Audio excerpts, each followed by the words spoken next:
वो वहाँ जाता है, उससे मिलता है, वो स्वयं परमात्मा का रूप है और वो हमें मिला सकता है।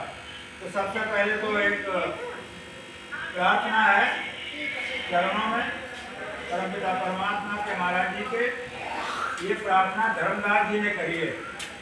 धर्मदास जी सवड़ को उपासक थे, ठाकुर जी की पूजा करते थे, लेकिन जब कबीर साहब मिले तो उस समय बिल्कुल निर्धन हो गए थे, 14 करोड़ की दौलत सब फूंक चुके थे। तो लेकिन जिस महात्मा की तलाश थी वो महात्मा नहीं मिला। एक महात्मा की तलाश में 14 करोड़ फूके थे, क्योंकि उसे सही महात्मा की जरूरत थी। और जब मिले, जब डूबने जा रहे थे जमुना जी में, तो कबीर साहब ने पीछे से चुटिया पकड़ी, क्या कर रहा है धर्मदास, ये तो सबसे बड़ा पाप है। घटे अंधियारा नैन नहीं सूझे, घटे अंधियारा नैन नहीं सूझे, हर ज्ञान का दीपक जगाए दीजो रे, गुरु पैया लागुना लखाए दीजो रे। यहाँ ये कह रहे हैं वो कि बाहर तो उजाला है, अगर नहीं है तो आप लाइट जला लो, तो इतनी सुविधाएं हैं, बिल्कुल दिन से ज़्यादा रोशनी हो जाती है। कह रहे हैं लेकिन बाहर तो है, लेकिन अंतर में जब आँख बंद करता हूँ तो अंधेरा है, तो उस आँख से कुछ दिखाई नहीं रहा, अंधेरा अंधेरा में क्या दिखाई दे। तो कह रहे हैं उसमें आप ज्ञान का दीपक जला दो जिससे वो रोशनी हो जाए। परमात्मा के दो रूप हैं, हम सब जानते हैं, लाइट एंड साउंड। हिंदी में उसे कह जाता शब्द, ध्वनि और रोशनी है, प्रकाश। और यही दो चीज़ों की नकल हम सारी जगह करते हैं। घर में भी कोई किसी ने मंदिर बना रखा है, नहीं चाहिए कुछ दिया ग्रत बाती। कह रहे हैं देखो अब यही तो चीज़ है, हम पढ़ते हैं, समझ भी लेते हैं, लेकिन उस पर अमल बिल्कुल नहीं करते। हम मनमानी कर रहे हैं, हम किसी धर्म ग्रंथ की नहीं मान रहे हैं, किसी महात्मा की नहीं मान रहे हैं। अगर मानते होते तो रामायण सीधे सीधे ये कह रही है, उसमें चौपाई ये बताती है कि परम विकास है और रात दिन हो रहा है, उसको दिया घी बाती की जरूरत नहीं, उसको देखो। तो फिर सवाल ये है किसी रामायण में, कहीं रामायण में कोई ऐसी चौपाई नहीं है, कोई चौपाई शुरू से आकर आपने पढ़ा होगा, हमने तो पढ़ी है, हमें तो कोई ऐसी चौपाई मिली नहीं जहाँ ये लिखा हो कि जब रामायण पढ़ो तो दिया घी बाती जलाओ, कहीं नहीं। उसमें साफ मना लिखा है, इसको जरूरत ना है, वो अंतर में प्रकाश हो रहा है, उसको देखो। और उसको देखने के लिए किसी मार्गदर्शक की जरूरत है, इसने कुछ देखा हो वही तुम दिखा देगा।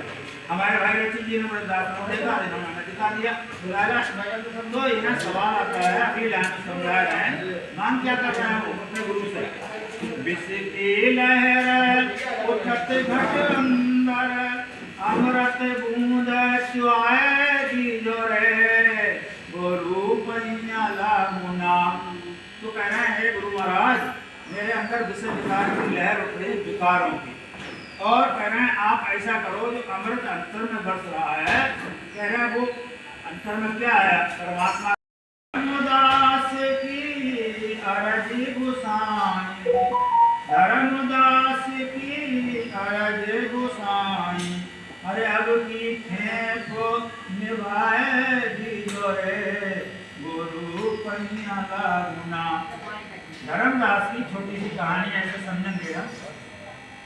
धर्मदास सबसे पहले पिछले जन्म में जब द्वापर युग था, पांडवों ने एक किया था, लेकिन हमको मानना नहीं है। तो यहाँ कहते हैं बचपन गया जवानी आई, फिर बुढ़ापा आएगा, एक कोने में पड़ा रहेगा, हल कोई नहीं जानेगा, फिर पता चल जाएगा तुझको, अरे मूर्ख लाभ और हानि का, रगड़ मार चली जाएगी, कुछ पता नहीं जिंदगानी का। तो यहाँ समझाते हैं, जिसने कर्म किए हैं अच्छे वे अभिमान रहे, इस दुनिया से सभी गए, कोई निर्बल ना बलवान रहे। कोई समझो बर्बाद बहादुर ना जाएगा, जवान नहीं जाएगा, वो जाएगा, बूढ़े तो जाना ही जाना है, वो तो या क्या की भली और तीस खाए संसार। उन्होंने ये कहा ये जो पूजा कर रहा है, जितनी पूजा कर रहे हैं तुम, कहते हैं इनसे परमात्मा नहीं है, ये शुभ कर्म है, शुभ फल मिलेगा, लेकिन मोक्ष नहीं है। भगवान कृष्ण ने भी कहा एक जगह पितरों को पूजने वाले पितरों को, देवी देवताओं को पूजने वाले देवी देवताओं को, भूत प्रेतों को पूजने वाले भूत प्रेतों को, और मुझे पूजने वाले मेरे भक्त मुझे प्राप्त होते हैं। तो जब कह रहे हैं सीधे सीधे इनको पूजोगे तो तुम जाओगे, फिर क्यों पूजा कर रहे हो? तुम कृष्ण की नहीं मान रहे हो, अपने मन की मान रहे हो, या हमारे जो धर्म गुरु हैं उनकी मान रहे हो, लेकिन कृष्ण की नहीं मानी। उन्होंने सीधे सीधे जब कह दिया कि इनको प्राप्त हो, इनकी पूजा करोगे, और आखिर में कह दिया अगर मेरी पूजा करो मुझे प्राप्त होगे। तो उन्होंने जो कहा है उस बात को भी हम समझेंगे। उन्होंने यही कहा अगर मेरी पूजा करोगे मुझे मिलोगे। फर्क कितना हो जाएगा, और लोगों को धर्मराज आओगे, जमदूत आओगे, मार पीट के ले जाएंगे। कृष्ण की पूजा करोगे तो उनके देवदूत आओगे, रथ से बैठा के ले जाएंगे, सम्मान में हो जाएगा, और एक निश्चित समय के बाद हाथ में निकाल लिया। तो वो कहते हैं भगवान कृष्ण क्या कह रहे हैं, बुद्धों के संवाद में है लिखा हुआ है, बुद्धो में संत सदा संत मिले तो मैं मिल जाऊं, संत न मुझसे न्याय, जब संत मिल जाएंगे तो मैं मिल जाऊं। तो संतों से क्यों नहीं मिलते? क्यों लोग बैठे हुए हैं वहाँ क्यों जा रहे हो? तुम संतों के पास जाओ। फिर और आगे क्या कह रहे हैं, बोले हमें संतों के पास नहीं जाना, हम तो असंतों के पास जाना। रामायण पढ़ लो, संत हुए। तो फिर कहते हैं आगे, बिन सत्संग मोय नहीं पावे, लाख जतन कर हारे, सारे कर्म कर ले, लेकिन बिना सत्संग के मैं नहीं मिलता किसी। आप सत्संग में क्यों नहीं जाते? क्यों नहीं सत्संग है किसी के पास इतनी बोले? तो यहाँ संत महात्मा जो कहते हैं उसको मानते।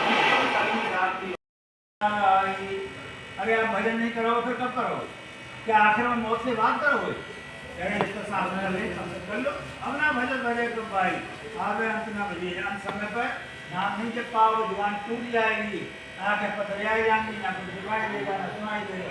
सब लोग जब तक कहते ना लोग फिर कर लेंगे हमें का औरत कहने कोई साहब भाई भजन कर लो। जो कुछ कर है सो अब सारे फिर पछताओ ना आगो पाए।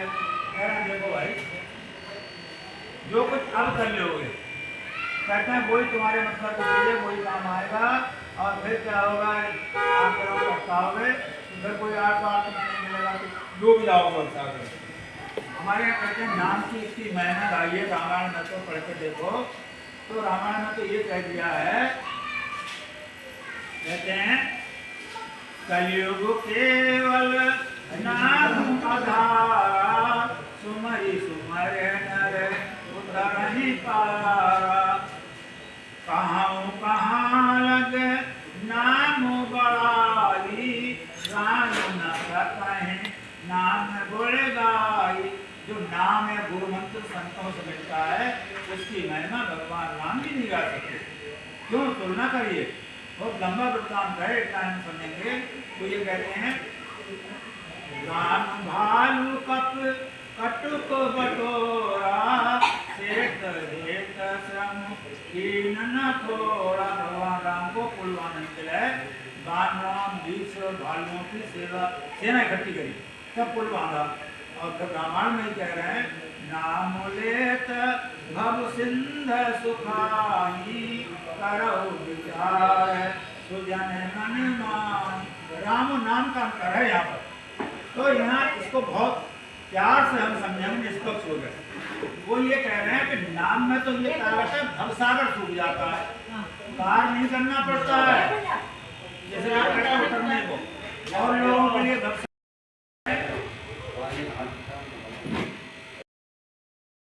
उन्होंने बताया कौन है उस समय। तो उन्होंने कहा तुम एक काम करो, तुम सीधे सीधे यहाँ से जंगल में चले जाओ, और जंगल में जाओगे वहाँ एक मंदिर है बना हुआ शिव का, और शिव के मंदिर में जब आप जाओगे तो वहाँ क्या देखोगे,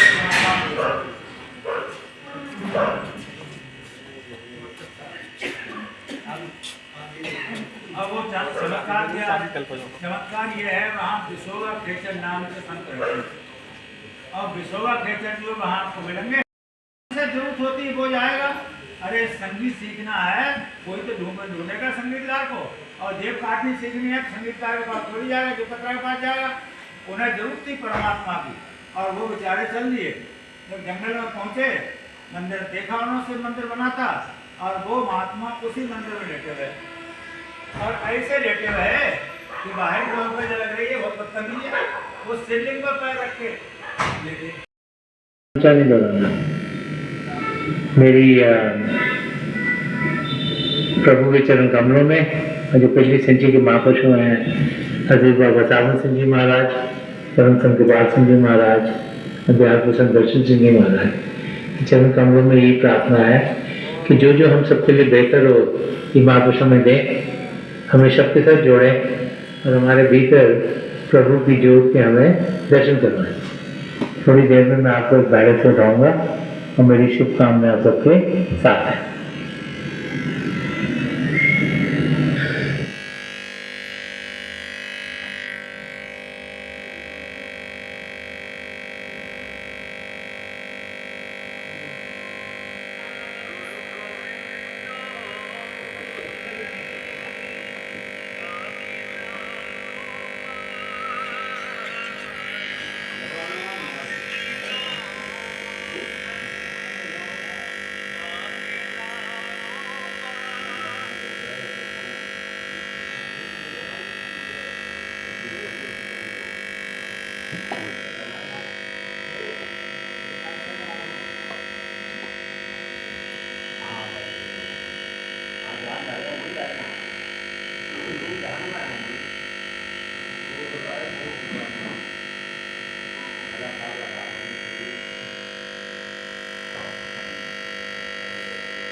सभी अम्मा बाबा को हमारे सावन कृपा रूहानी मिशन की तरफ से, हम सभी सेवादारों की तरफ से कोटि कोटि प्रणाम है और बहुत बहुत शुक्रिया है, धन्यवाद है आप सबका कि अपने कितने सारे शारीरिक कष्टों के बावजूद भी आप अपने आप को अपने प्रभु की याद में यहाँ पे बैठा पाए हैं, सत्संग को सुन पाए हैं।